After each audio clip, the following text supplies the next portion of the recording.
Now, tonight's video takes me back to a period of time about 25 years ago when I was playing a lot of computer games. I'm talking survival horror, some of the classics, Silent Hill, Resident Evil 1, it was just Resident Evil then, on the PlayStation. And that wasn't PlayStation 1, that was a PlayStation, there wasn't a 2. Anyway, this time it was about when the Blair Witch Project came out as well, and I found all of these things blending together, and it wasn't such a case of me not being able to tell reality from this fantasy world, but it really was starting to penetrate my dreams on a constant basis, and I thought, enough of this, I can't take much more. So that's a theme that's carried through in tonight's story, so it was quite nice. It took me back to a time of my life when I was young and carefree, and played way too much computer games. Anyway, so that kind of gives you a hint about where this is going tonight. So I think you're going to enjoy it. 1.5 hours, I've split it up into several chapters with timestamps, so those of you who can't listen to it all in one go, you can come back and listen later. Anyway, without further ado, here we go with Pharaoh's Crypt by Dreadstein. Part 1. I'd like to start this blog by introducing myself. My name's Christopher, Chris for short. I was a teenager and an avid gamer in the early 2000s, and while I did own a PS2 and an N64 before that, I mostly played games on my PC. Games such as Doom, Half-Life, Quake. Now, these games were huge, but I was also intrigued by smaller releases that almost nobody else knew about. Back then, services like Steam and itch.io weren't available yet, and internet connections were quite slow. This meant that smaller developers, especially games made by just one guy, didn't really have the option of uploading their games for all to play. And instead, they had to resort to handing out physical copies that you could order on their website, or selling them in person either through themselves or a third party. A more well-known example of this is Funny Pizza Land, which was originally released in 2002, but only got attention 10 years later when it was uploaded to itch.io. This made a lot of games extremely rare. One such game I had in my possession was called Pharaoh's Crypt. Pharaoh's Crypt was a game that combined the point-and-click adventure genre, dungeon crawlers, and adventure games, all set within a 3D environment that moved in real time. It was also seemingly being sold in extremely limited quantity in my local area. I said seemingly because I know of only a few other copies of the game being sold from research that I did later, as almost no one I got into contact with seemed to have known about the game. Almost nobody I knew personally, and not even on forums when I went to ask whether anyone else had played the game, well, with only a few exceptions. When I bought the game, which was burnt onto a CD in a local video game store. The place was just local. It wasn't a big chain like GameStop or anything, so it made sense that they'd sell something a bit more sketchy alongside the other more mainstream releases. Something that I noted immediately as strange was that there was never any mention of who the developer was. Nothing on the cover, nor the game itself. After I got the game, I didn't immediately get around to playing it, as I was quite busy at the time. However, summer break was coming up, and that meant I'd soon have the free time needed to play through this mysterious game. After the long and arduous final week, filled with exams and homework, I finally got home on Friday and had 8 weeks to do whatever I wanted. I had a few things in mind, such as spending time with my friends and family, my girlfriend, and going on a hiking trip with my buddies. However, another thing I had in mind was Pharaoh's Crypt. I didn't really have anything left to do that day, and my peers were all tired and just wanted to get some rest. I decided I would finally get around to playing it. I prefer to play new games at night, starting around 9 p.m. It just makes playing through it the first time hit different. Around 9 p.m. I started the game up for the first time, got to the licensing agreement screen and proceeded to agree to everything without reading anything, and downloaded the game. After a few minutes, the game was ready to go and I launched it. The new game started up immediately, showing me the main menu of the game, where there were only 3 options: New Game, Continue, and Quit. Well, something that struck me as odd was the lack of a settings option. The game was full screen at all times, and there was no way to adjust the resolution or volume. The background showed an image of a pyramid at sunset, seemingly a photo from the real world, pixelated and run through a filter that made the colors more muted and gritty. The title, Pharaoh's Crypt, along with an animation of sand floating through the air. The main menu music was also an ambient track, sounding similar to the music from Silent Hill, with some Egyptian flair added to it. such as a flute playing a somber and distant melody, a basic drum beat, and the sound of wind howling, carrying the sand along with it. Now, by all means, I was intrigued by what this game was going to be. The game's greatest strength seemed to be its atmosphere, which pulled me right in, even in the main menu. I clicked New Game and started my journey through. The intro cutscene of the game started overlooking the pyramid from the menu, and explained that the game took place somewhere between 1830 and 1845. And you played as William, a British explorer looking to uncover the secrets of a recently discovered pyramid found hundreds of miles southwest of Cairo. Now, the pyramid was given the name Duat by the explorers who initially found it. For those unaware, the Duat is an underworld in Egyptian mythology where the deceased must pass through various tests and environments in order to be judged. At the end of the Duat lies the Hall of Judgment. Here, their heart gets weighed against a feather of Ma'at. If their heart is lighter than the feather, then they gain access to the afterlife. If it's heavier than the feather, their heart is devoured by Ammit, the devourer of souls. Ammit is part crocodile, part lion, and part hippo, basically an absolute freak of nature. The cutscene then cut to a 3D first-person animated sequence of William walking up to the pyramid's entrance. It was purely a CGI cutscene straight out of games you'd see in the 90s. I'm sure it wasn't the most technologically impressive game in the world, but all things considered, fairly professional for a studio which, for whatever reason, refused to credit themselves. They did a really good job of showcasing just how massive this pyramid was, a towering structure reflecting the sunset. The only reason a pyramid of this size wasn't discovered sooner was because of its extremely remote location within the Sahara. The top of the pyramid was, however, for whatever reason, inverted, which I thought was a unique stylistic choice, something to make this pyramid stand out amongst the others. There were also 4 large damaged statues of ancient Egyptian gods next to the entrance. Unfortunately, they were all decapitated, so I couldn't tell which gods exactly were being represented.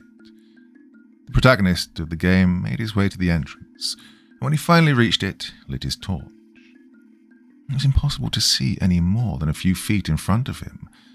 He descended a long, dark staircase. Hieroglyphics such as scarabs and lotus flowers lined the walls, and the sound of footsteps echoed all the more oppressively as William made his way to the first floor of the pyramid's interior. When he finally started to reach the bottom, a faint light began to emit from the bottom of the staircase. At the very bottom of the staircase, he finally reached the first floor, which was surprisingly completely illuminated by lit torches. They emitted a powerful, radiant golden glow, and on the walls were paintings of gods. Of particular interest was a painting of a god with a falcon's head riding a flying boat, on top of more hieroglyphs. The room was also grand in scale, emphasizing a sense of power and grandeur. The music in this room was also more upbeat than the music in the main menu, while still being ambient, and the sound of shifting sand echoed faintly throughout the massive room. Now, I don't know much about Egyptian mythology, but it was obvious to me that this floor represented Ra, the god of the sun. There were also no obvious signs of danger, other than a pit of quicksand at the end of the room, on the other side of which was a set of large doors leading to what I presumed to be the next floor of the pyramid. There were also scarabs crawling across the walls, however they didn't seem to pose any threat. Just like the intro cutscene, the entire game was in 3D with a first-person perspective. Pressing the I button on my keyboard opened up the inventory. My character had a Bowie knife, a few first aid kits, a torch, a journal to document his descent, a map out the inside of the pyramid, and a health meter. On the left and right were 2 doors, each leading to smaller rooms which contained treasure, jewels, and gold, as well as puzzles I would have to solve. They all involved themes of the sun, day, and night, and light in some way. One puzzle involved shifting around mirrors which reflected a central light source emitting from a large hieroglyph of an eye of Horus in order to guide it towards another eye. It was similar to a puzzle from Ocarina of Time's Spirit Temple, which, now that I think about it, it actually is the closest comparison to this first floor.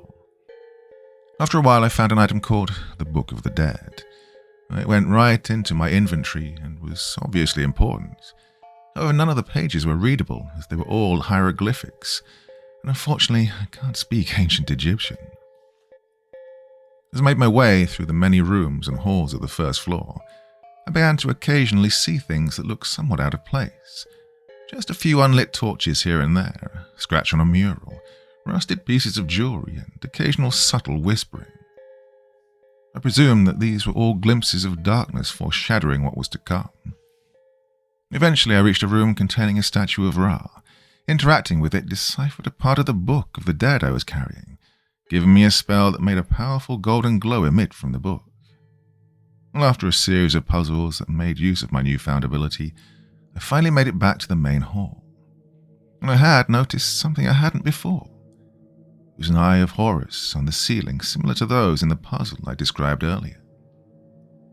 Using my new light spell on it, it activated a bridge that let me cross the pit of quicksand and through the doors that led to the floor's final room. Now it was yet again another grand, circular chamber, with a sphere symbolizing the sun in the middle of it. Suddenly a vision of Ra appeared above the sphere. He began to speak, and the dialogue box said, "Brave soul whom ventured here, wilt thou wield the sword of light with honor, or allow the darkness to consume thee?" Suddenly, a burning lion creature burst out of nowhere, snapped my torch in half, and revealed itself as the game's first boss fight, and first real threat. I wasn't prepared for this confrontation, but eventually figured out how the game's limited combat system worked. That wasn't before the lion got me the first time, which played a pretty gruesome cutscene of my character being burned alive while being eaten at the same time by the lion. This also revealed my character had 9 lives initially, now down to 8. I thought that this was a nice nod, since cats were considered sacred in ancient Egypt. For my second attempt, I figured out I had to find mirrors while circling around the room, where I needed to cast the light spell to temporarily blind the lion. It was actually yet again somewhat similar to Ocarina of Time's King Dodongo fight in terms of structure. And after repeating this process a few times, I finally got close to the blinded lion, pulled out my knife, and interacted with him. This showed a brutal but also badass cutscene of my character stabbing the knife into the lower part of the lion's jaw, running the knife down, slicing clean across the lion's throat and stomach, with all the grisly detail of blood and guts being visible. Damn, this definitely isn't going to be a game for kids, I thought to myself. Then Ra appeared again, congratulating me on passing his test, and also apologizing for putting me in danger while mentioning that all things considered, it still would have been a merciful death compared to what I would have succumbed to later.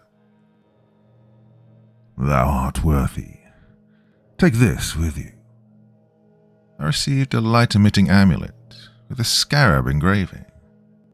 "May it provide light where darkness lurks. May it provide hope where there is suffering. May it remind you to never succumb to the darkness beneath." This item replaced the torch in my inventory, and the door next to the next floor opened. William descended another long staircase, amulet in hand. This time round, however, the descent seemed to be more sinister. Cracks lined the walls in increasing frequency the further he travelled down the staircase, and the occasional faint whispering now became almost constant. After yet another long descent down another staircase, William finally reached the second floor of the pyramid. The light from the torches was now a lot dimmer in comparison to the first floor.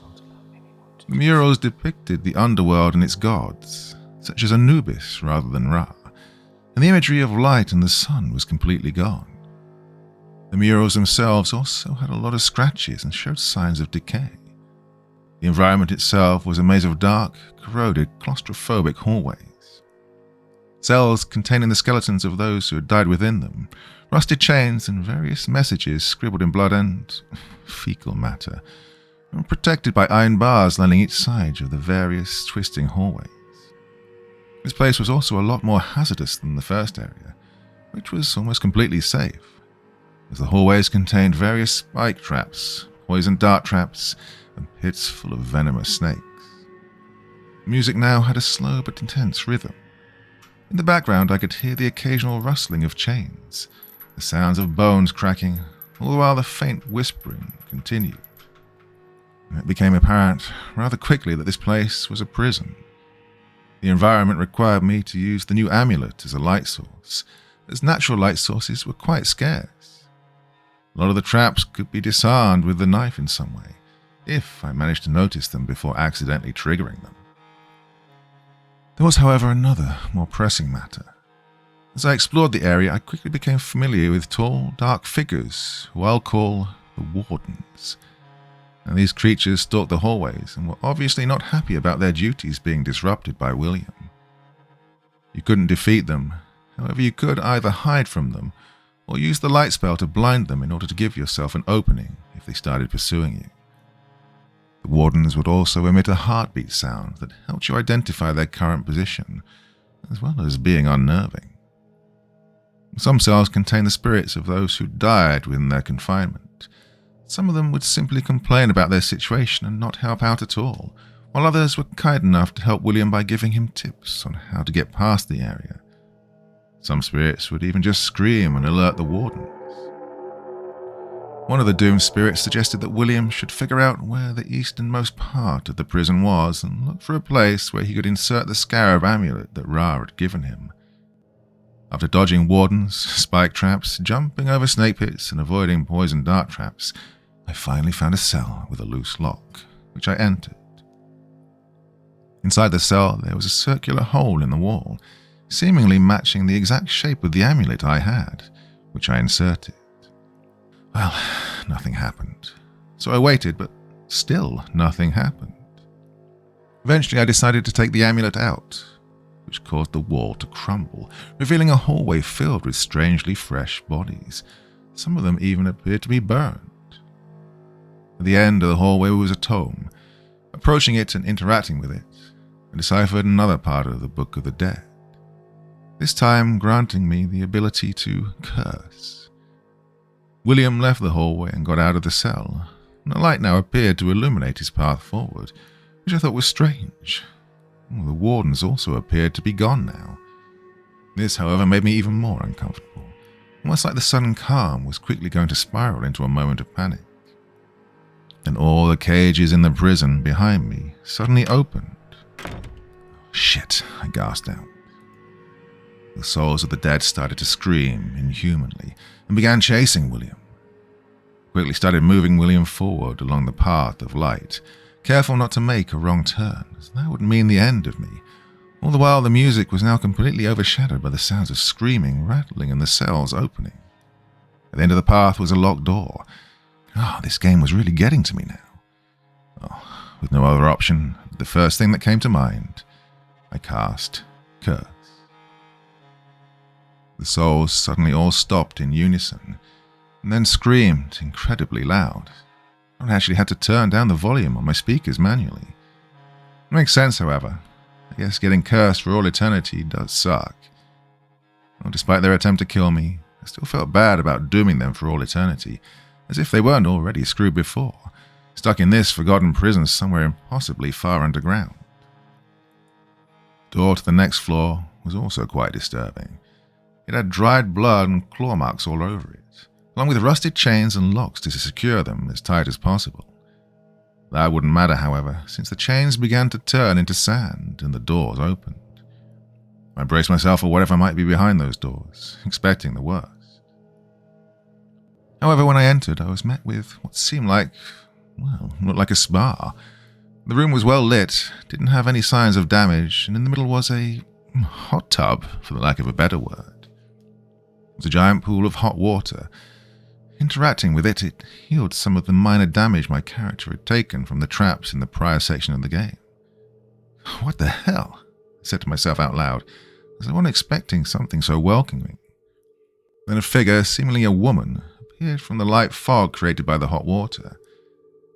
She introduced herself as Astet, the goddess of healing and magic. She explained that this is in fact an oasis, a pocket dimension within the pyramid that helps those who seek out the Pharaoh's Crypt a place to rest and recover. This essentially served as the game's checkpoint system.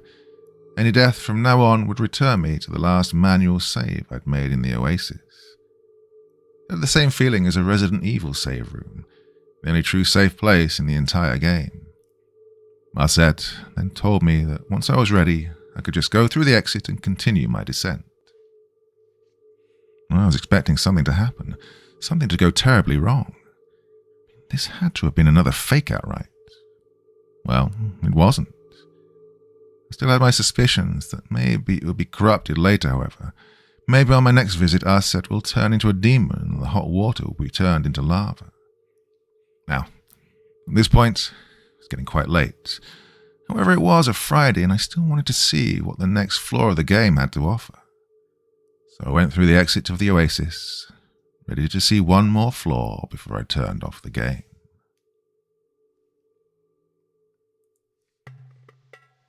Part 2. William descended the next staircase. What greeted him below was a lake within a large open cave. The music here was also fittingly more aquatic, but also a lot more ambient, with heavy reverb being utilized to convey the lake's size and depth. I needed to pull out my amulet just to get a light source here. It was obvious I needed to follow a set of wooden platforms floating on the lake in order to get to the other side. Below me in the water, I could faintly see bodies of hundreds of dead people being held down by chains that they were attached to. They looked like naval mines, but instead of the bombs, it was corpses. I swear there was a faint, muffled whispering coming from the lake. Something large also appeared to be swimming in the lake, but I could never get a good look at it. More so, I just felt its presence throughout. I didn't want to stick around too much longer since I didn't want to get eaten by it and lose another life. The platforms would sway from side to side and occasionally the creature would briefly surface. However, all I could ever see was a row of gigantic teeth. I eventually came across a wrecked ship stranded on a large rock, with massive scratch marks all over it, and a significant level of decay. In order to enter it, I needed to solve a puzzle. Once I got in, I was quite relieved that nothing horrible awaited me in the ship's main hall.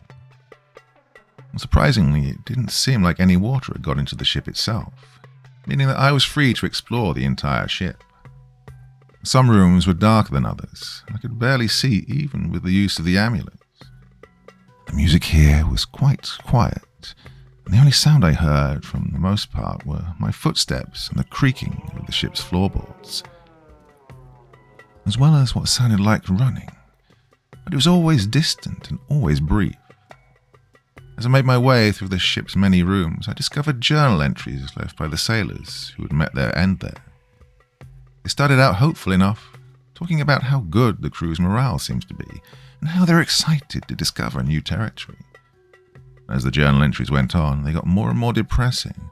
One sailor talked about how not everything is going to plan, how he misses his family. Another one talked about how they haven't seen land in too many days, that they would have to find some soon, as supplies were going to not last much longer. The quality of the handwriting also started off good, but got progressively more shaky as the entries progressed. I eventually found a bedroom where I found the final journal entry. I'll let the final entry I found speak for itself. We don't know what to do anymore. We don't even know where exactly we are anymore. We don't know which way we're going. We've completely run out of supplies. There are no fish in the area, but there is this thing. No, I haven't seen it, but I swear I can hear it. I can feel it. I know it's watching. It's been watching for days now. It'll follow us everywhere. We can't go anywhere without being followed by it anymore. That thing must have eaten all the fish. Doesn't seem to mind the thunderstorm that has been raging for several days now either. We sure as hell do. Oh, I don't know. I don't even know if it matters anymore. We nearly got capsized multiple times now. Sooner or later we will get capsized by a wave or crash into something. We don't know where we are. We have a hard time controlling the ship through the storm. Most people don't even seem to care anymore. Oh, we're starving. We're going to die here and get eaten by whatever that thing is. I feel so sorry for my family. They will never get closure. And I feel so bad for the captain's son, that poor boy. After I got done reading the final journal entry, I put it away and was immediately jump-scared by a skeletal, thin young boy with black eyes who just stood in the doorway leading out of the room I was currently in. He didn't make a noise or anything. Well, the music actually stopped the moment he appeared on screen. Well, God, I guess I'll have a hard time sleeping tonight, I told myself in my head. And for a few seconds, he just disappeared. This made me extremely uneasy. I needed to find a way out of the ship. I didn't know which was worse, being trapped with the ghost boy on the ship or jumping across wooden platforms outside the ship, essentially walking on eggshells in an attempt to avoid that monster. Well, I wasn't done with the ship segment of the game yet, however. It was similar to a survival horror level, where I needed to find keys and collect different items to progress. The presence of the ghost boy never left me either. However, I would only faintly glimpse his shadow from time to time. And one puzzle involved him putting a sequence into a compass that corresponded with the path a ship on a map had to take, that I had to figure out using said map. The ship also had a nice level of detail with pieces of broken furniture and plants alongside other signs that nature was slowly taking over, alongside imagery depicting crocodiles and the figure of a man with a crocodile head. I eventually unlocked the top part of the ship, where I came across another tome, which explained a bit about the monster's origin. It was related to the crocodile god Sobek, a fierce and aggressive deity within Egyptian mythology, with the body of a man and the head of a crocodile. Well, this explained the imagery that I'd found, that I'd mentioned seconds earlier.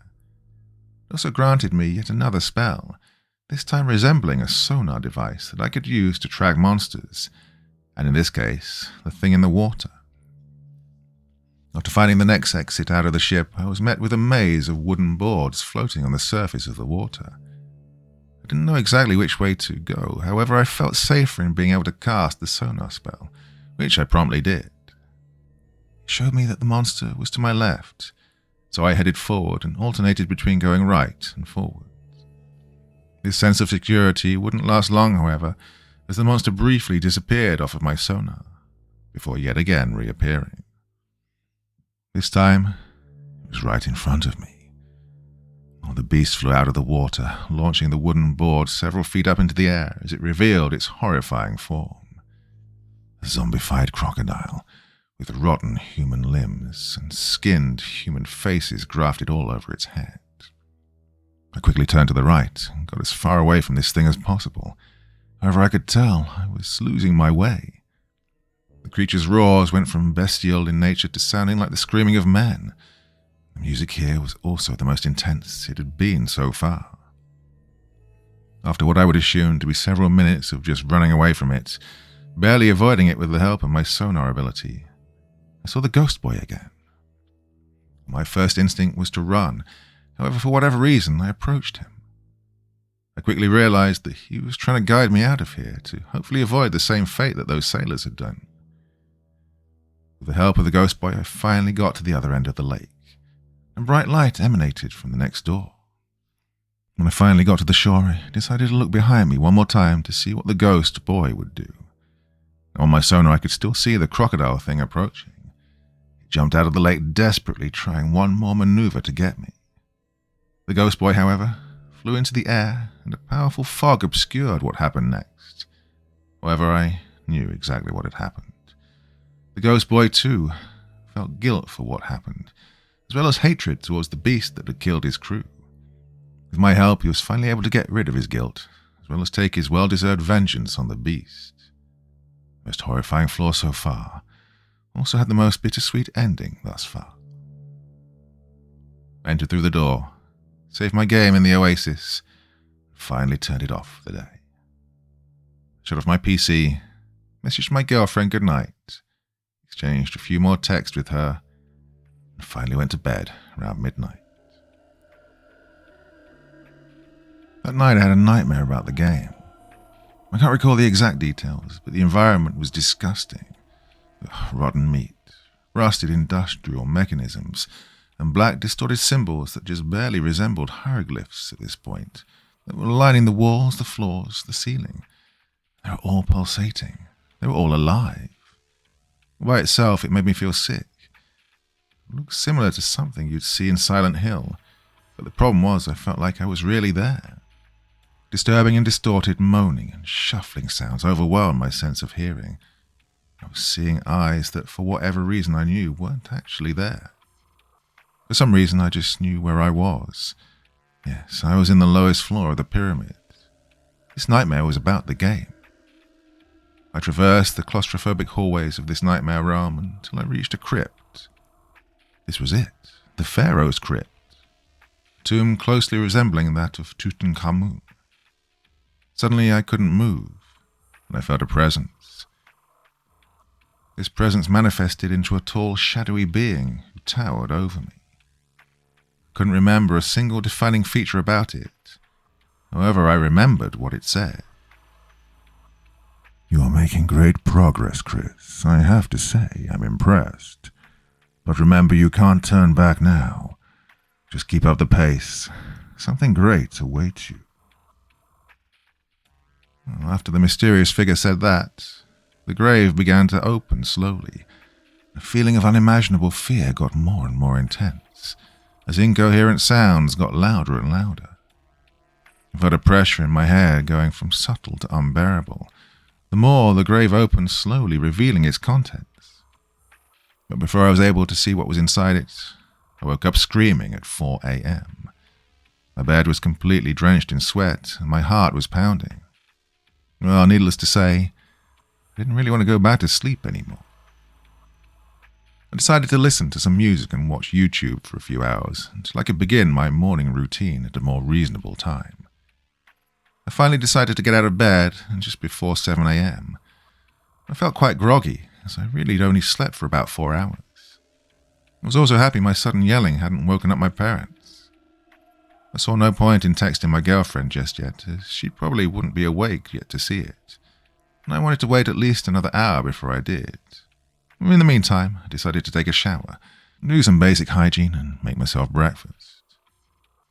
A pretty normal morning considering the rough nightmare I'd had, but I generally don't let those things get to me, even if this one felt quite intense. It's not the imagery that bothered me per se, literally just the feeling that felt so intense. It's that kind of extreme fear that only a nightmare can induce. No horror game or piece of media could ever even come close to it. I thought about what I would do today, since I still had a lot of time on my hands. I decided to go for a morning jog. Nothing too intense, just something to wake me up properly, also to help keep me fit. I eventually got around to arranging plans with my girlfriend, as well as with my buddies. My girlfriend was already busy today. She had some homework that she had to yet turn in, and wanted to do it all today rather than later, so she apologized and told me we could meet tomorrow on Sunday, which was great timing as we decided to go on a hiking trip with my friends on Monday. We'd spend 2 nights out in the wilderness, and this meant that I needed to pack a lot of things, which I decided to do in the afternoon, as I'd probably not want to bother with it when my girlfriend was around. Well, I hadn't forgotten about the game, of course. It really just wasn't my priority. For a long day of just generally wasting time, finally enjoying my freedom, the evening rolled around yet again, and I was deciding what I should play. Well, Pharaoh's Crypt was always an option.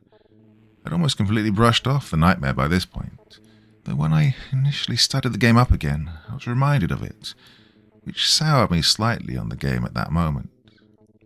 I debated whether it would be a better idea to play something else like Doom. Well, my intrigue got the better of me, and I braced myself for another session of Pharaoh's Crypt. When the game loaded up, I noticed a few slight changes. The main menu's background was now a bit darker. There was also a lack of music. I didn't think this was particularly odd. Some games have dynamic main menus that change as you progress through the game. When I hit the continue option, the game started loading. On the loading screen was a message. "You can't turn back now." Part 3. The game loaded. I was in the oasis. But the truth is, I was completely frozen. My eyes fixated on the message that was no longer on my screen. My mind was stuck reading that message, still completely fresh on my mind. It freaked me out more than anything else the game had shown me thus far. This had to be some insane coincidence, I thought.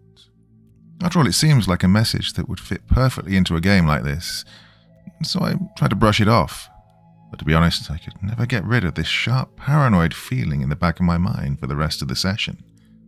After all, these were the exact words spoken to me in my nightmare. What are the odds of that? But other than a cosmically insane coincidence, I just had no other explanation. Brushing off my discomfort, I exited the oasis to see the game had, what it had in store for me next. The next floor initially appeared more comforting than the previous two. It was something that actually resembled the inside of a pyramid, and while the amulet definitely helped, it wasn't a complete necessity as the floor was actually quite well lit. The area had a distinctly red-orange tint, conveying the dryness and heat of the place. The music also sounded like the first thing you'd think of when you thought of Egypt pyramid music. The sounds of quicksand permeated the rooms and hallways, accompanied by the sound of pennies falling from holes in the ceilings and walls. The Egyptian symbolism was also back in full swing in this area, hieroglyphs and all. And it was a non-threatening place, until I encountered the floor's main enemy. The main threat of the fourth floor were golden mummies, thin humanoid creatures seemingly being made out of gold, or rather, what was previously people, now completely encased and trapped inside gold.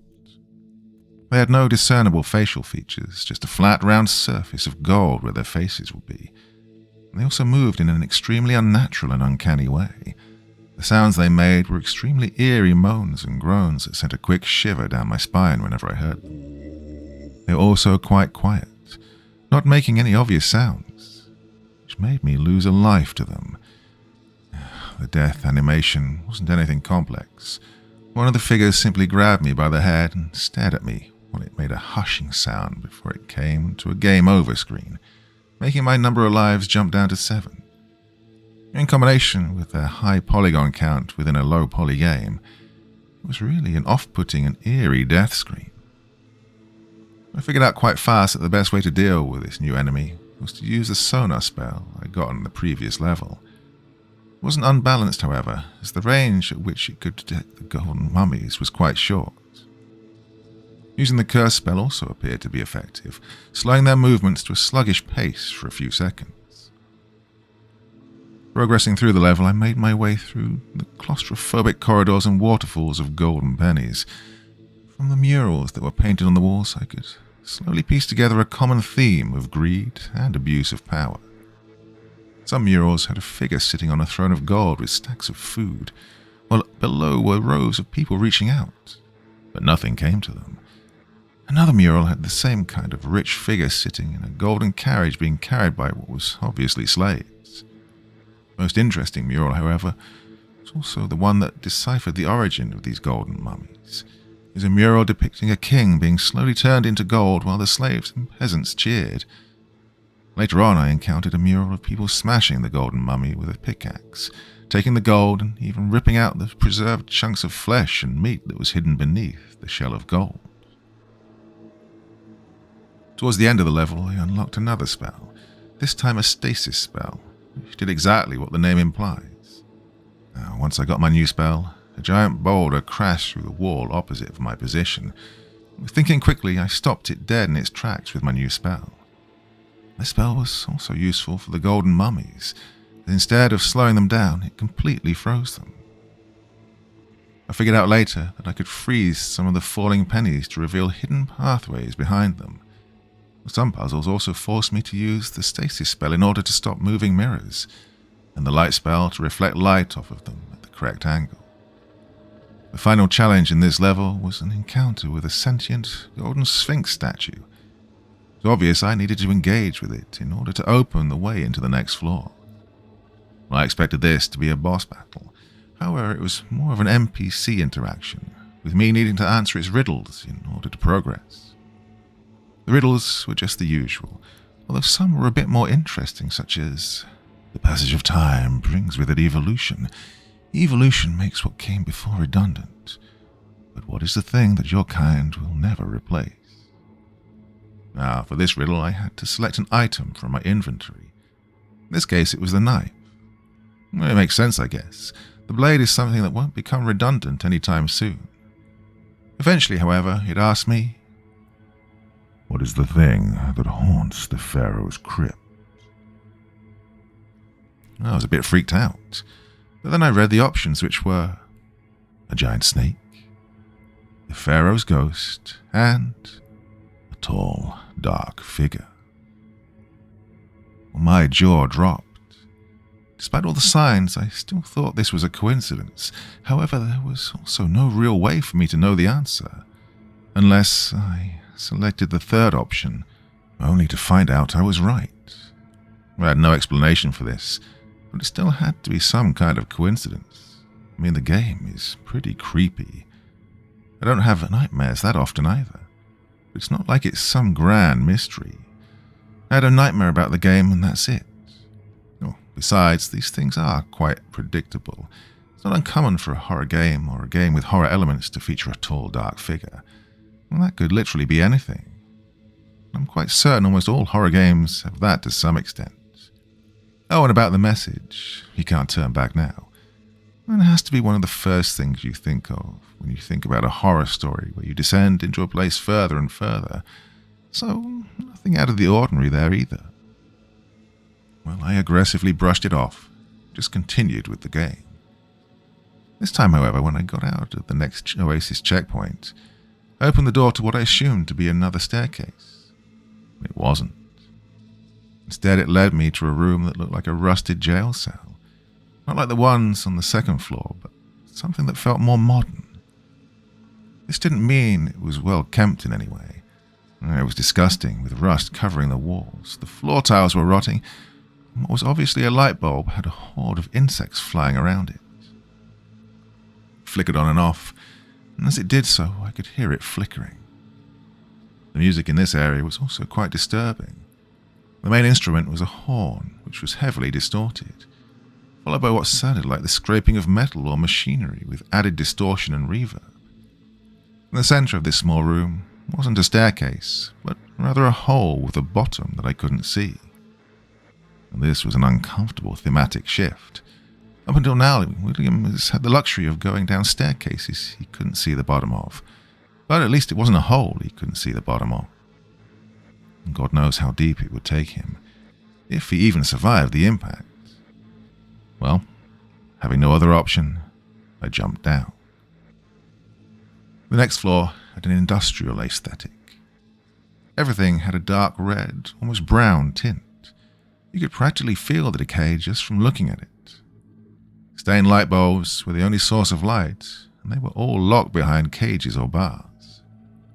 The floor was also made of the same rotten tiles, and there were rusted pieces of industrial equipment and machines everywhere. Some of them even functioned, and the ones that did made extremely uncomfortable screeching sounds. They were all practically on their last legs and had thick layers of rust and decay. Well, none of this even felt Egyptian in any way anymore, unless you want me to believe that the ancient Egyptians were an advanced civilization which used modern-day machinery to build the pyramids, and used light bulbs instead of candles and torches. Now, all the while, the music from before became even louder and more intense within this rusted maze. It was a maze-like environment, as I just mentioned, but it also made clever use of the stasis mechanic that I got from the previous floor, with puzzles involving freezing cogs in place in order to stop pistons from crushing me, or in order to get past gaps that were being blocked by a giant moving cog. This was by far the most dangerous level so far, with a variety of hazards and traps such as the aforementioned clogs. There were saws, as well as just falling debris on the floor, crumbling right beneath my footsteps. I actually lost 2 lives just while exploring, which brought my overall number down to 5. I'd noticed something strange, however. When I lost a life in the game, I could just feel something. When I lost my 7th life, I felt a tickling sensation around my ribs. But when I lost my 6th life, I also felt something, and this time it was a small amount of pressure. But whatever. Maybe I just forgot to breathe properly during my workout earlier, and this was the minor consequence of my actions. This new disgusting environment also called for a new disturbing enemy type. The main enemy type for this level was a biomechanical abomination, a person stitched together from multiple different corpses, held together by rusted machinery, and quite literally stitched together body parts which were all infected, with the individual stitches penetrated, and the stitches themselves were also rusted and decayed. Now, this enemy had a bloody, rusted circular saw in place of where its right arm should have been. It let out a distorted scream when starting off just as the voice of a plain man in pain, but by the end, it began to sound like the same screeching of machinery. There wasn't really any way to counter this enemy. No spells seemed to work. Sonar did detect them, but it felt quite unnecessary as they were quite loud, which gave off their position. And the more I progressed through the level, the more death I saw. First, it was just the enemies.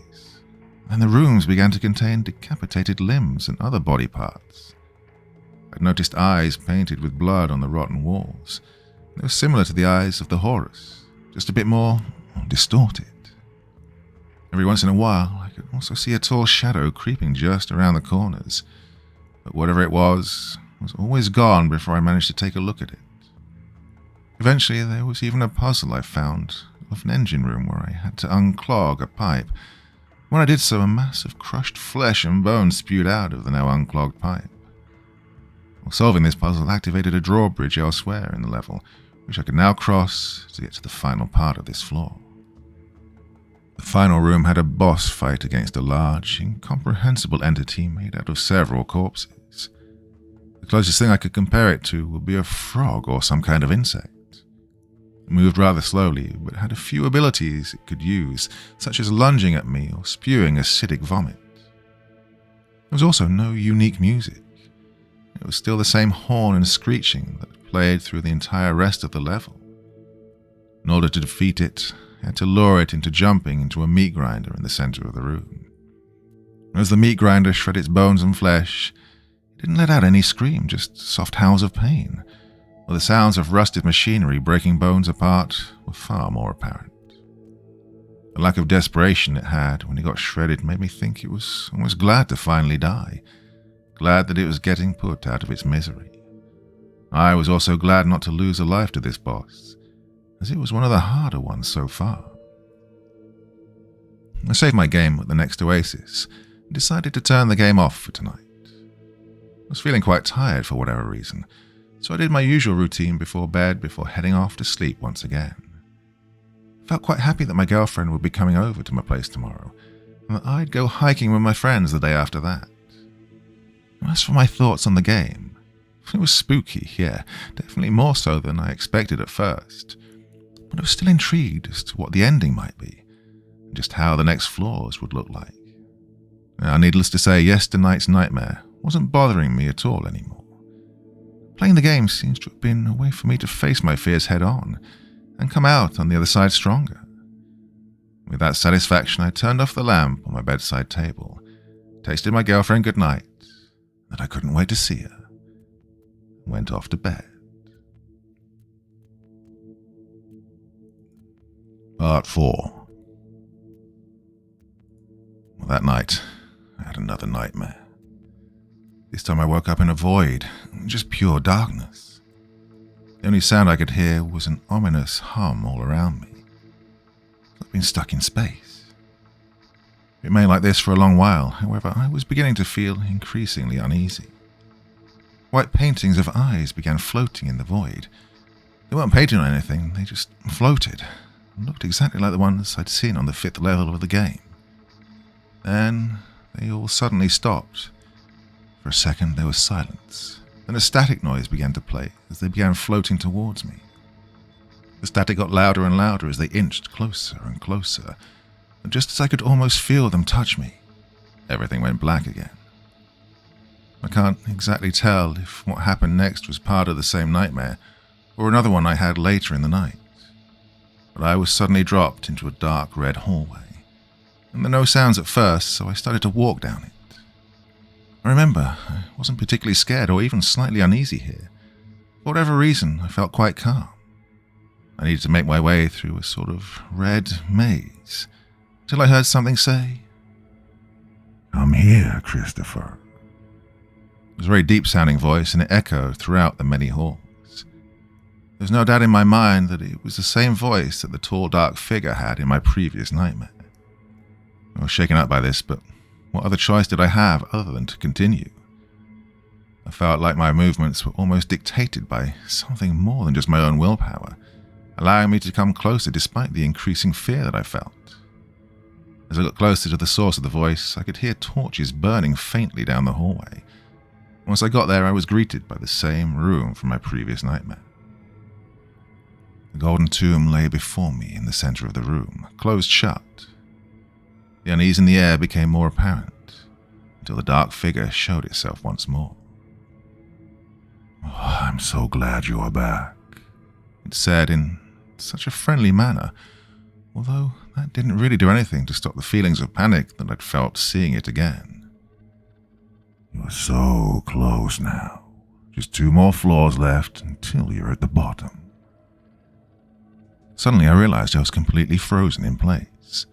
No amount of wishing I could move my limbs helped the fact that I was trapped in my own mind with this thing. Also, it just became clear to me that the dreams suddenly started being a lot more vivid. It didn't feel like a usual dream. It felt a lot more like I was actually there. It felt more like sleep paralysis rather than the usual nightmare at this point. I was starting to get really paranoid about what would happen next. I was hoping maybe I'd start to hear some loud noise that would make me wake up. But nothing like that happened. The nightmare wasn't over yet. The figure slowly approached me, but its footsteps barely made any sounds. As it was nearly right up in my face, it lifted me into the air and said, "You'll see if it's all been worth it. You can't go back now, so no use in regretting what you've done. What's done is done now. It's time for you to face your judgment." As it said this, it paused for a moment before asking me, "Are you ready?" It was funny in a way, since I couldn't even talk. The nervous laughter in my head was suddenly replaced with a feeling of confusion that quickly turned into panic as the strange pressure in my chest grew into a strong force that tore my chest and abdomen open. God, I was in agony. There was a hole in my chest and my ribs also began to crack. I could see chunks of my ribs falling out before I could feel my heart tearing apart from my internal organs and arteries. The pain was excruciating. I could still see the figure take my heart into its hand and slowly back away. It then summoned a golden weighing scale and placed a feather on one end of it, before it put my heart on the other. My vision blacked out right as my disconnected heart nearly touched the scale. I couldn't see anything. I could faintly hear it say, though, "You are a good person, Chris. Take solace in that." I woke up in a sweat, breathing heavily, and at the same time as yesterday. I touched my chest and was glad that I still had all my body parts intact. I wasn't really thinking per se, also just examining my surroundings and making sure I wasn't under any sort of threat, like a caveman or animal would probably do. Once I did all that, I simply laid back down on my back and stared at the ceiling for a while. I mean, what else was I supposed to do? I guess the game was getting to me, but I wasn't really sure why it was getting to me that badly. Simply thinking about the game now made me feel scared. Well, you might say, duh, it's a horror game. But this wasn't that fun type of fear that you get from playing those. It wasn't the ominous feeling you get from reading a scary story or a movie of some kind either. No, it was a lot more instinctual, something more akin to a phobia. I was tired but also felt a lot more alert. The uncomfortable feeling just over my shoulder didn't leave me.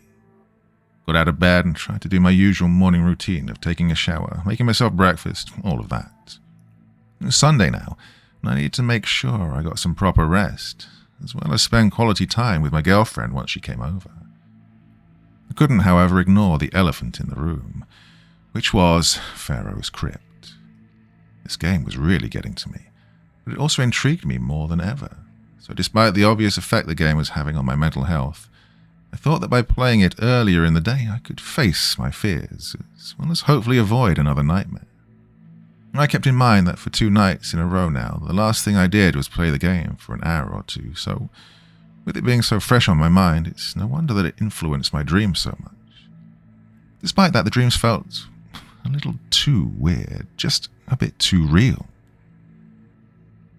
Well, my girlfriend would be coming over in the afternoon, stay for a few hours, and then leave in the evening. I decided that in the meantime, I could do a few more productive tasks before playing the game once again. I wanted to get at least one floor done. I wasn't entirely sure why I was so eager to get back into there after the nightmare I'd just had today. Suppose I just really needed to see what was next. After all, this seemed to be an extremely rare game, and searching for it online revealed no further details. I became a lot more like William, fighting through the fear and against demons in order to get to the bottom of that pyramid, or in my case, the game itself. Quitting now would also mean losing to my own paranoia, and I'm somebody who likes to finish what he starts. It was the only way to satiate my curiosity, and eventually I got round to it. Starting the game up, this time there was no background image on the title screen, nor was there any background music. Simply the title of the game and the options. I found this quite off-putting, even for a horror game, and even in spite of the fact I already knew that the title screen changed as you progress through the game. For whatever reason, a complete black background and no music made it really eerie. I clicked continue and there was still nothing wrong with the oasis when I loaded into it. It really was a safe zone from all the horror. When I took the exit out of the oasis, I found myself in a strange room that looked like the depths of a cave, with a caged elevator on the other end of it, which would also be my way down into the next level. This elevator sequence was quite long. In fact, it lasted 3 minutes in real time. The faint sounds of machinery from the previous level could still be heard near the top of the ride, but eventually faded. As the ride progressed and the light got dimmer and dimmer, what replaced them was instead faint, occasional whispering and a sort of rattling sound. After a really long way down the elevator, with lights flickering along the way, it finally reached the bottom. The next level turned out to be a decaying mix of a lab and a mortuary. It was extremely disturbing. I could practically smell the stench of death from my screen. The music just resembled static now, and the lights flickered on and off. It was a very dark level with almost no light source other than the few flickering light bulbs, so I had to use the scarab amulet. Some of the cases were leaking down, almost black fluid. Some of them were even opened and showed bodies that were wrapped in bandages at different stages of mummification. It was the first time I realized just how harrowing Egyptian mummification truly was. Usually media explores finding a relatively clean body that then rises up and chases the characters through the halls of a pyramid. Well, this game really put the death and decay into perspective, with all of them being covered in the brown fluid, and some of them were even missing limbs or other body parts. Some were even decapitated. The wrapping wasn't always perfect either. Sometimes they had openings that revealed carcasses which were almost slowly turning into dust. However, every once in a while, I'd come across a body that looked slightly more fresh. Other than the multiple rooms acting as mortuaries, simply containing rows of cases with mummified bodies in them, others were rooms that resembled labs, and some of the labs earlier in the level contained only things that someone would need to perform a successful mummification, such as the bandages used for wrapping, the canopic jars for storing the organs, as well as the instruments used for removing the brain during the process. However, when I got deeper into the level, things started to change. They went from looking like mummification chambers to downright torture chambers. These rooms were stained with blood and had scratches that looked like they came from the desperate attempts to escape. These rooms were also containing chains and other devices used to restrain people, and sometimes had body parts just laying on the floors. The most horrifying part, though, was that the instruments used for excerebration were also present, and quite noticeably used. It appeared that the reason for some of the bodies looking more fresh was because they were. This also explained why a few of the bodies were missing their limbs. I guess the ones that got off gracefully were lucky to not be mummified while still alive. Things didn't stop there, however.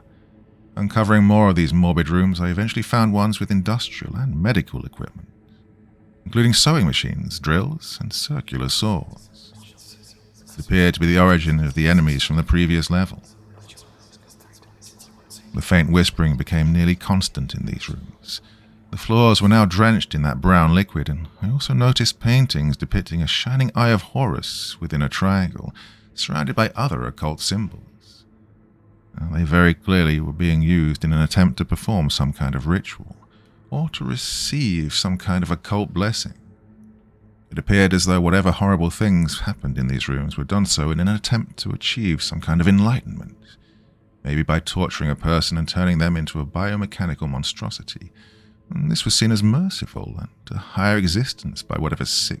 Well, honestly, I wasn't even sure if who did this was a person in any way at this point, but I had a feeling I would get acquainted with them very soon. This level utilized all the spells and items that I'd had in some way.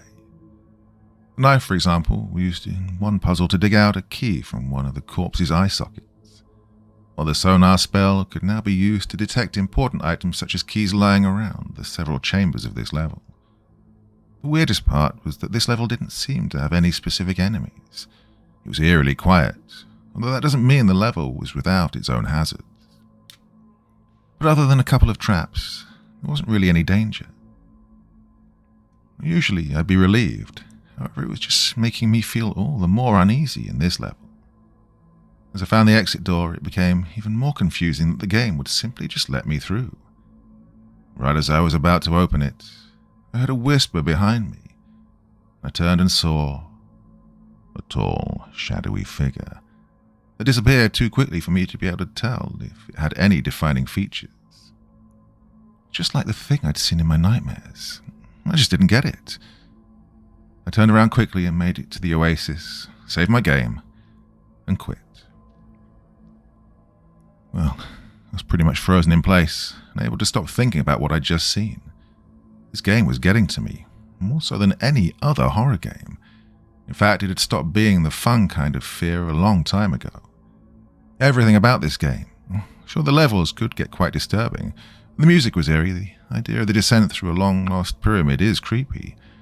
But what really got to me, what really made me want to put away the game for a long time, were the nightmares I was having. The 2 consecutive, terrifying nightmares. Well, in the game, sure, I suppose I can explain the message I got the day before as just a coincidence.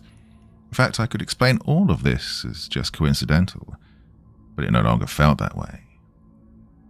There were too many things in common. It was freaking me out. It freaked me out more than anything else did in my entire life. Following this, I was planning on taking a long break from Pharaoh's Crypt.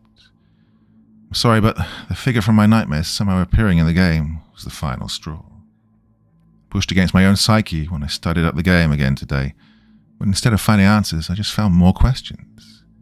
And somehow I just knew that they were the exact same entity, no matter how hard I tried to deny it. I was wondering how the game would be able to do any of this. I suppose my questions would be answered if I just dug a little deeper. After all, I was surely getting to the end of the game now. Maybe one more floor left until I reached the bottom. I just had that feeling. I don't really know why. But at the moment, my sheer paranoia and anxiety completely overshadowed any kind of intrigue I had about that. More than anything, I just wanted the uncomfortable experience to be over. It was around 3 p.m. that my girlfriend Jessica finally came over. I was really happy to see her, though I suppose it would be a bit of a problem if excitement wasn't the first emotion I felt. We needed to come up with something to do.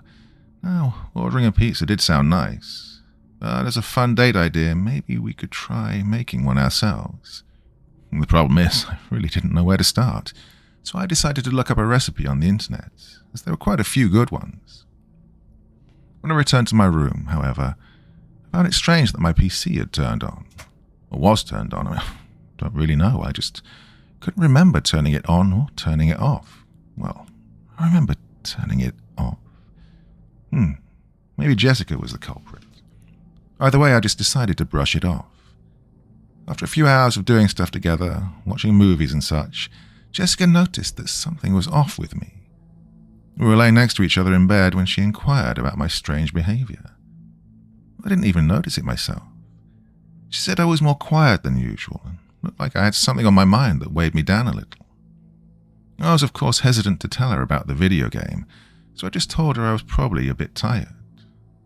She didn't believe me, however, and kept insisting that I was acting strange and that she knew something was bothering me. I thought about whether I should tell her some kind of made-up story to put her concerns to rest. Maybe something like I lost my wallet and hadn't found it yet, which seemed to be a good choice since she probably wouldn't ask too many questions.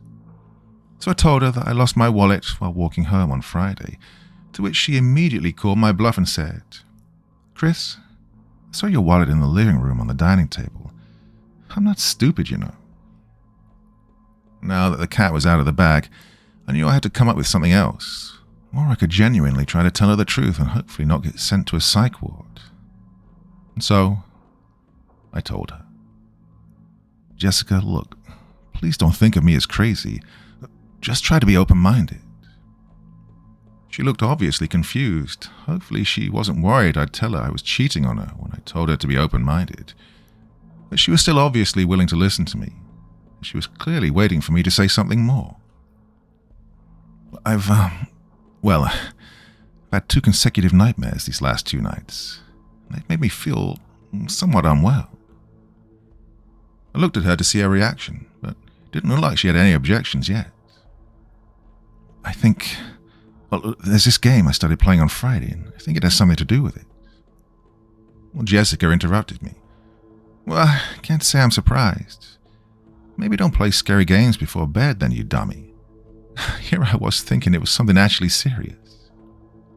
I could have given up at this point, trying to explain it to her. However, that option didn't really cross my mind, and instead I felt the need to explain myself further. It's not like that. I feel like the game is something more. She paused for a moment, clearly not understanding what I was trying to say. With a confused look, she replied, "What do you mean by that?" I wiped my face with my hand and rested my hand on hers, signaling to her that I really meant what I was saying. I mean, like, the game's connecting with me in some way. Well, it's hard to explain exactly what I mean by that. Well, it feels like the nightmares are intentional, not coincidental. She laughed at me, obviously not taking me too seriously. After all, here I was, a nearly grown man, telling my girlfriend about nightmares I had because of a scary game. It's somewhat embarrassing when you think about it. She smiled and just told me, "Chris, you're such a baby.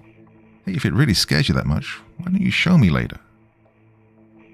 She was a lot more playful, rather than concerned now, and began to touch me more while smiling and giggling the whole time. It was obvious to me she wasn't taking me seriously at all, and now seemed more interested in mingling with me. It's not like I could blame her too much, though. After all, I probably do have a really good life if my biggest concern was bad dreams I was having because of a scary game. I also didn't just want to be a buzzkill either, ruin our time together. So I tried as hard as possible not to think about it and simply live in the moment. After we got done, she decided that she'd stay over. I didn't have a problem with that. I was glad to have her by my side in case I'd have another nightmare. There was still some time left, and we weren't really tired just yet. But I decided not to show her Pharaoh's Crypt in the end.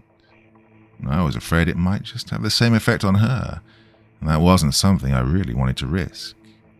So instead, we just decided to watch some short movies and talk about life until we finally went to bed. Part 5. That night I had a dream where I once again woke up paralyzed in the room with the sarcophagus. I can't say I was surprised at this point. I knew this was coming, however that didn't lessen the sheer panic I felt in any way. It was quiet, save for the few faint whispers I heard, along with the sounds of banging and stuff falling way off in the distance. Well, this dream also felt more vivid, even more so than the last one. When white paintings began to float around all over the room, well, for some reason I could once again tell that they were only something I was seeing, not something that was actually part of the scenery. Then I heard a voice behind me. What's the matter, Chris? You're slowing down. Oh, that is quite unfortunate. I had such high hopes for you. It was a deep voice, and I could immediately tell who, or rather what, it was. I just wanted to tell it that I wanted it to stop, but I couldn't. Suddenly, however, it said, Do you want this to stop? I didn't tell it anything, so it was frightening to know that it could now seemingly read my thoughts. Can't say, however, that it was anything groundbreaking for me at this point. If you want this to stop, Chris, then you would listen to me and face your judgment. I couldn't really tell what it meant by that. Either way, I was beginning to feel even more afraid and panicked now. Didn't I already tell you? You cannot turn back now. So finish what you started, Chris. Don't be a coward. The figure then teleported in front of me. This time I could see its features slightly better than before. But it wasn't anything that I could describe. It looked like a mix of an extremely old man and the rotting carcass of an animal. He pulled out a spear, and just as he was getting ready to do God knows what, I heard another voice say, Christ, Chris, wake up. It's just a dream. It's all right. Nobody's... I woke up and screamed. I was covered in sweat, but at least my girlfriend was right next to me, brushing my cheek in an attempt to wake me up. When I looked at her, she looked genuinely concerned. She was holding my hand and making sure I was okay. I asked her what I'd been doing, and she told me. Chris, you were shaking and mumbling the whole time. Are you okay? I took a moment to collect all my thoughts and told her. Yeah, I guess I am, Jessica. Don't worry about me too much. I'll be honest with myself here. I started to reconsider whether the hiking trip was such a good idea, considering the nightmares I was having. I also had no clear way to get rid of them. But I was at least glad Jessica managed to pull me out of this one. I was really grateful. In the end, I just pulled her closer to me and decided to get some more sleep. She still looked quite distraught, but slowly began to calm down once we embraced and eventually got back to sleep. When I woke up that morning, I was actually pleasantly surprised that I didn't have any other additional nightmares. Maybe it was finally going away. Jessica woke up at pretty much the same time and asked, Hey, you feeling better, sweetie? I was still quite groggy, which made sense since I didn't get any true quality sleep for 3 days in a row now. But I still told her, I feel just fine. I just need to make some coffee. Well, she gave me a kiss and got up from bed. And headed to the living room while I just trashed around for a while in the bed, thinking about the night's events. Can't say I was surprised in any way at this point. More so just glad that she woke me up and the nightmare didn't come back at any point later in the night. When I finally decided to get up, I caught her making the coffee I'd indirectly requested, so I went up to her and hugged her. At this point I was also well aware that I was going to have to go on that hiking trip soon, even if I wasn't feeling like I was in the best shape due to lack of sleep in general. Before I did any of that, however, she decided to inquire further about what was going on. She confronted me while I still had my coffee in hand. Chris, was that the third nightmare you had in a row? Do you have any idea why you could be having them? I felt somewhat frustrated, as I'd already tried to explain it to her yesterday. Jessica, please, I told you. I think it's the game. Somehow it's getting... She interrupted me. There's no way you'd be having these nightmares. Not these sort of nightmares from a video game. These sort of nightmares. I guess I never explained to her just how terrifying they were, although I suppose my behavior while I was having them spoke for itself. Also, if it really is the game, why don't you just stop playing it? Well, more frustrated, I told her. I already tried, Jessica. I haven't touched it since you came.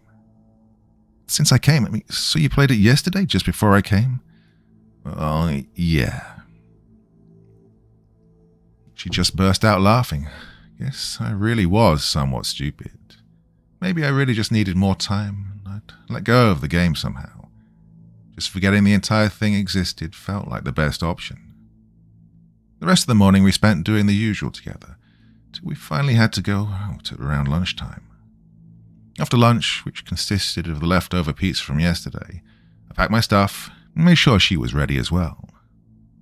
When I went to my room, however, I found out that my PC was once again turned on, which was strange, but I didn't really think much of it and just shut it off. After that, we got in the car and I drove her back to her place. After which, I was headed to our rendezvous point with my buddies. I arrived around 2 p.m. It wasn't very far from my place, but a mix of strangely bad traffic from what I assumed was an accident somewhere down the road, and having to bring my girlfriend back to her place ate up quite a bit more time than I thought. At the very least, I wasn't super late, and I was still a few minutes after everyone else had arrived. "Well, look who it is," one of my friends shouted with a sarcastic undertone. "Chris, good to see you, man." Another one added, before following up with, "Hey, how you feeling, Chris?" "Oh, I'm feeling great," I replied back, lying through my teeth. However, I was still hoping the hike would give me a rush of energy and dopamine. One way or another, being outside and in nature was a welcome change for me. I took my stuff out of the car, put on my backpack, and we started climbing the first hill of many. It all went well for the first few hours. I was actually feeling great. The exercise I got along with being with my friends and the sunlight helped me get my mood up. Once the clock hit 6, the evening started to slowly roll around. We needed to find a place to set up camp for the night. Going off trail and deeper into the forest, we eventually found an abandoned shack. It didn't seem like anyone owned it, so we took the risk and set up camp there. I didn't assume we'd get lost, as we still had our compasses and had a map of the area, which made it so that we could still tell what our approximate location was, and the nearest trail was only about a mile away. We put our sleeping bags and mats inside the shack and started a campfire outside. We had plenty of food. We'd probably need more wood to keep the fire going, and so I was sent out with an axe, one of my friends, and a hunting knife to find some more wood, deeper off trail into the forest. Well, eventually we found a pretty good spot. We were quite far away from our camp, completely isolated, and it was also getting dark now. Luckily, my friend was making sure we didn't get lost, but for some reason, I felt off. Not like I was sick, but also like I was being watched. I began to chop into one of the fallen trees with my axe, and carefully took chunks of wood. Then I noticed that the tree had a carving in it. It was of an eye, quite similar to those in my nightmares. Oh, maybe my mind was just playing tricks on me, so I asked my friend if he saw it as well. "Yo man, take a look at this. Kind of weird someone would just carve this, an eye like this, right?" "An eye? I don't know, it seems more like just a circle to me." Circle? I guess some people just don't have as much imagination, or maybe I am just paranoid. As I gathered just about enough wood, I was ready to go back to camp. Put all of it in my backpack, and just as I got up, I saw a tall shadow briefly appear before disappearing right after amidst the trees. Well, quite freaked out, I told my friend in as calm of a voice as I could, "Hey, we should really get going." I tried to play it off cool, but really I was full on in flight or fight mode after I saw that shadow. Still, I told myself that it was probably just an animal or something. Surprisingly, nothing strange happened on our way back, and we got back to camp just fine. Put my backpack down, took out the wood, and we started making dinner while talking about the usual things. All of us were quite tired, but since we probably wouldn't be on a trip like this just by ourselves for quite a while, we wanted to make the most of it. The 2 packs of beers one of my friends brought helped quite as well, but I didn't want to drink too much so I wouldn't get hungover on top of everything else. And we talked about the usual guy stuff, such as our lives, work, women, how we were enjoying the trip so far and laughing at inside jokes from way back in the day. All the while drinking beer and cooking canned tuna and leaf soup above a campfire. The conversation eventually turned to video games. Well, at first we talked about some of the games which were relevant at the time, such as Half-Life, GTA 3, Diablo 2, before I eventually brought up Pharaoh's Crypt. I didn't really know why I brought up the game. Or perhaps I was hoping that someone else here had played the game, and I could compare our experiences. Nobody else seemed to have even heard about the game before. That was except for one friend who, while not having played the game itself, read about it on a forum dedicated to obscure and rare games. I explained to him the game's mechanics and the variety of strange levels the game had, as well as the fact that the developer wasn't listed. "Oh yeah, about that," he interrupted me in order to give me more insight about the game's origins. "I read on the forum that the game's developers were tied to some kind of cult. Didn't want to be tracked down for whatever reason." The cult? Well, that was quite strange and also creepy. Yeah, also a few people in the thread who'd experienced the game strongly recommended against playing it. They urged those who were interested to not seek it out. Yeah, I wish I'd heard that before I got the game myself. Although, to be honest, I probably wouldn't have listened and got the game anyway. As 9 p.m. slowly rolled around, we extinguished the campfire and went to sleep in the shack. We all noted that it was quite strange that the usual sounds of wildlife during the night seemed to not be present. Maybe this area just didn't have a lot of animals. Then again, why would it not have? Another theory was that the campfire might have scared them off, which seemed like the best possible explanation. With a slightly eerie feeling, I drifted off to sleep once again. That night I had another dream where I woke up on a medical table inside one of the rooms from the 6th floor. I already knew what was happening, whether I wanted to admit it or not at this point. The game had a hold on me and I didn't know what to do about it. The figure appeared in front of me once again. Its footsteps were heavy this time round, but it didn't speak to me at all.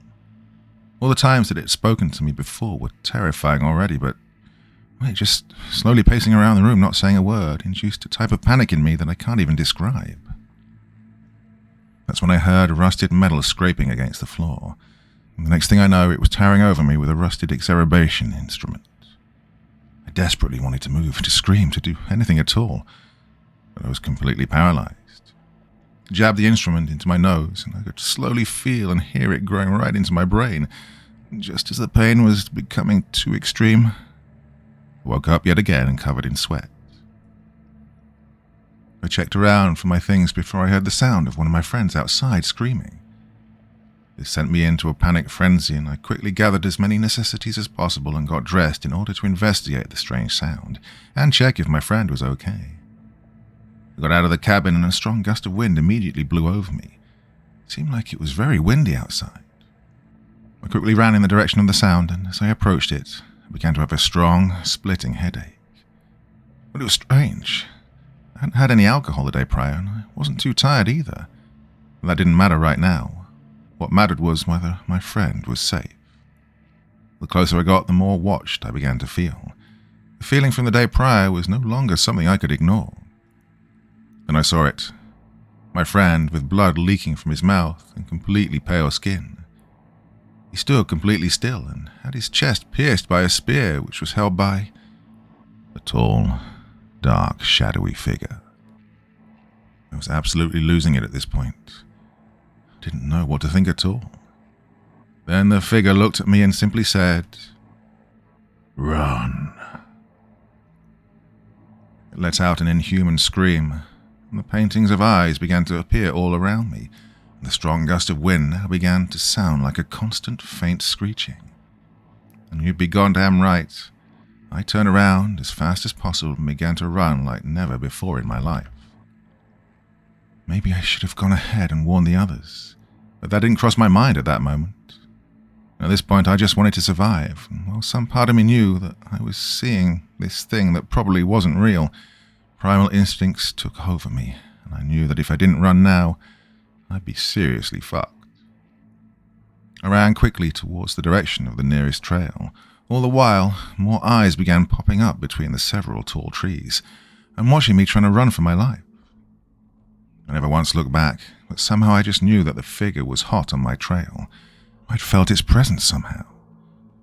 When I got back onto the trail, I remembered that our camp was to the left, meaning that the way out was on the right, so I began sprinting in that direction.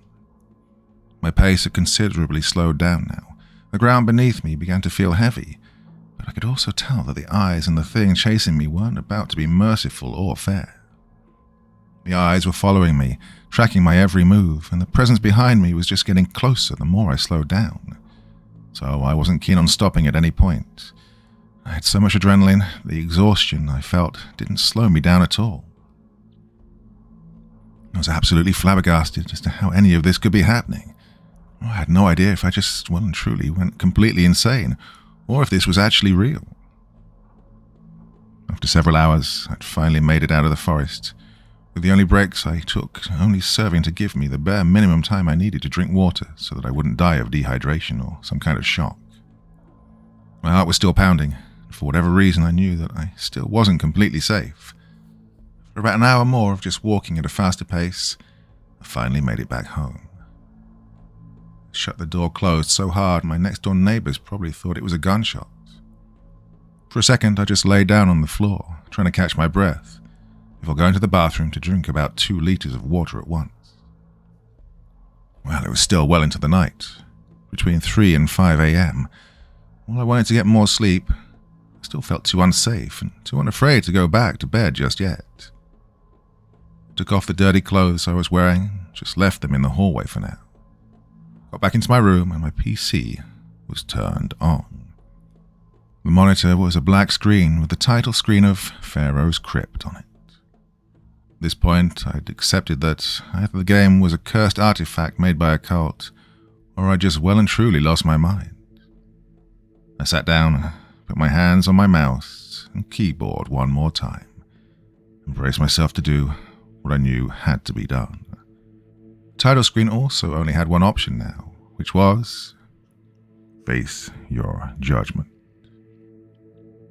I clicked the option and wasn't even taken into the oasis. Instead, it seemed like I was placed right into the 7th floor of the game. This level was a large maze consisting of tunnels, similar to those you'd see in a subway station. Everything was very grey and depressing, and I could almost feel just how cold they were from looking at my screen. Carvings of snakes littered the walls, along with references to an entity named Apophis. Every once in a while, several smaller snakes would pass me, even if they didn't seem very interested. This was a place so impossibly far underground that any hope of making it back up to the surface was completely shattered. I'd also noticed that the faint sounds of something large moving in the distance were there, which echoed through the large tunnels of the game, and would every now and then feel like they echoed in reality, rather than from my speakers. The scarab amulet was seemingly stronger in this level, which seemed to be to compensate for the long and large tunnels of this area. I'd cautiously wandered through the maze of tunnels looking for some clue that would put me on the right path towards the exit door, which I assumed would lead me to the final level of the game. A few of the tunnels had doors on the side which I could enter, and they would always contain a puzzle I had to solve, which would give me pieces of a map or interactions with NPCs, which looked like trapped white spirits that would give me hints to guide me through the maze. The puzzle seemed like a mix of all the puzzles from previous levels, with a peculiar focus on more snake imagery. There was even one where I had to guide a small snake through a maze of his own, where I'd have to freeze traps in place or open doors with a light spell in order to help him get to the exit. Walking through one of the many tunnels, following my map, everything got strangely quiet. Then I heard it. A strong roar behind me that scared the living daylights out of me. I turned around to see a gigantic, rotten snake. It was a terrifying and massive creature with pitch-black holes for eyes, an all-consuming, gaping jaw. It seemed to be so large that it barely fit into the tunnels despite how large they'd already become. I tried to run away from it, but this thing was simply faster than me and caught me. The death screen simply showed its jaw closing, everything going pitch black before hitting me with the game over screen. I was down to 4 lives now. Oh, this entity was extremely dangerous. It killed me 3 more times before I was down to 1 last life. God, I really didn't want to know what would happen if I lost that final life. My hands were shaking, but I had to do this somehow. Employing every trick in the book, using the sonar spell, checking every corner just in case, and collecting all the hints and map pieces along the way, I eventually found the exit door. It was at the end of another long tunnel. I made William sprint over to it, and just as I did so, I heard the loud roar behind me in real life. It sounded like my things were breaking in the living room, and I felt genuine fear as I quickly raced to the exit door before the giant snake could get to me. As my character got through the door, I could hear an extremely loud thud on the door of my room. Had I not immediately looked, I would have guessed a bomb exploded outside of it and sent my door flying right through the window, but in reality, it was completely fine. The sound seemed to be just, well, a fragment of my imagination. There was no oasis here either. I was just transported to the final floor of the game. It was exactly like my dreams, a maze with hallways made from meat. I was feeling extremely tired and dizzy at this point, but I needed this to end. There were no enemies or puzzles in this level. It was simply a maze with ambient music. After around 3 minutes of just walking around aimlessly, I'd found the sarcophagus room. It was by far the shortest level in the game, but at this point, that just made me glad since I probably wouldn't be able to beat another long level and had only one life left anyway. When I approached the sarcophagus, a cutscene began to play. The figure had this time actually appeared in the game. I kind of just accepted that it was there now. I didn't really care for anything anymore. I was just glad this game was finally going to end. Then it spoke to me. Not through my speakers, but more like I was hallucinating its voice. Chris, I'm glad you are here, even if I needed to push you. Forgive me and don't worry. It'll all be over now.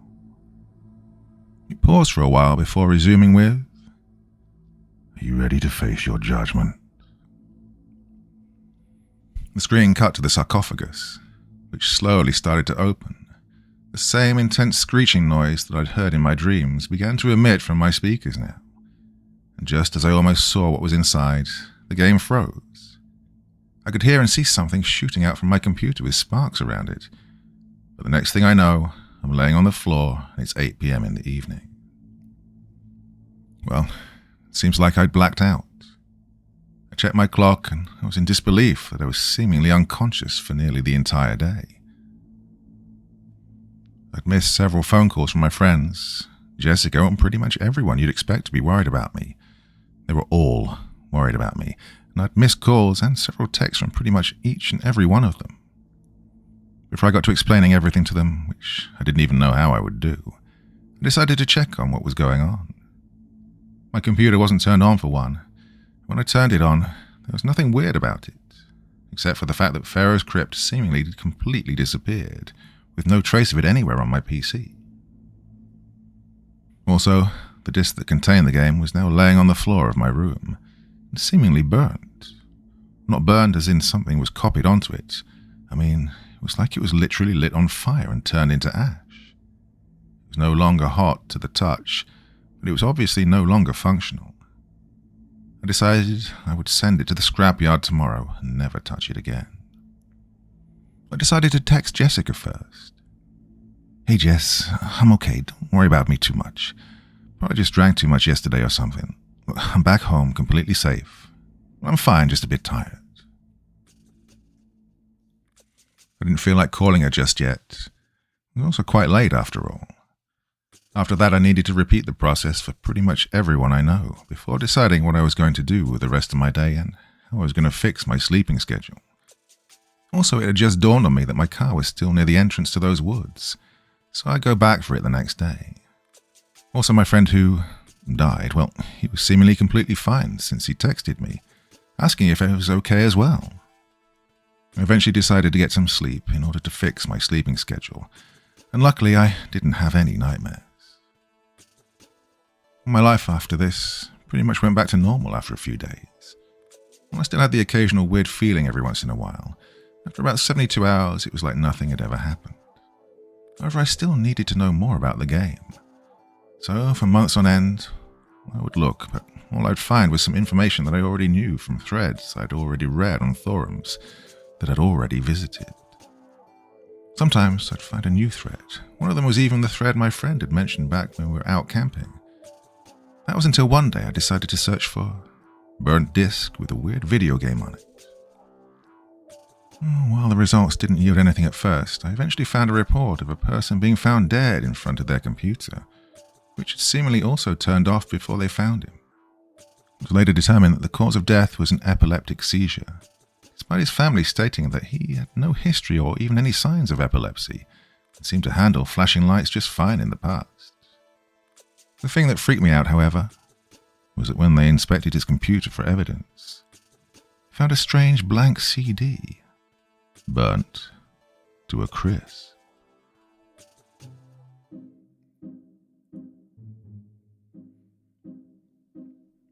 Okay, so I hope you enjoyed that one. Like you said, it was took me back to a period of my life when I was playing way too many computer games. A lot of fun back then, though. PlayStation 1 was like clunky, and looking back on it, it's just incredibly how bad some of the games were. But it was a good time. Oh, so many good games on that. Yeah. Anyway, hope you enjoyed that one. Thoughts, feelings, anything else you want to say in the comment section below the video. And while I'm here, I should mention that I am on Patreon. Now, this whole thing has never been primarily about the money for me, but if you want to support me a little bit more, it starts at $1. That's all I'm asking. And there are some exclusive stories every month, and a lot of early access as well, including tonight's story. So if you're listening to this, you could have heard it hours ago. Anyway, that's enough of that kind of stuff. I'll be back here again on Thursday. Got another hour-long story, more than an hour, I think. Podcast coming on the second channel. Check that out as well. So that's it. Hope you enjoyed it. Thoughts, feelings, anything else you want to share in the comment section below. I'll do my best to join in the conversation. So until next time, my dear friends, very, very sweet dreams.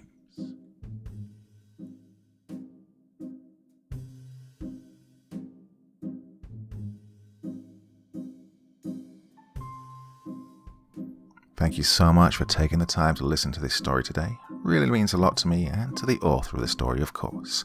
Well, if you want to know more about me, I'm pretty much everywhere on social media. You can find me on Facebook, Twitter, Instagram. You can download my music on SoundCloud. I've got a Patreon if you feel like. Throw me $1 or $2. Very much appreciated. And of course, on Reddit, I have a place where you can leave stories if you want me to read one that you've written. Well, hoping to see you all again very soon. Till then, sweet dreams. Bye-bye.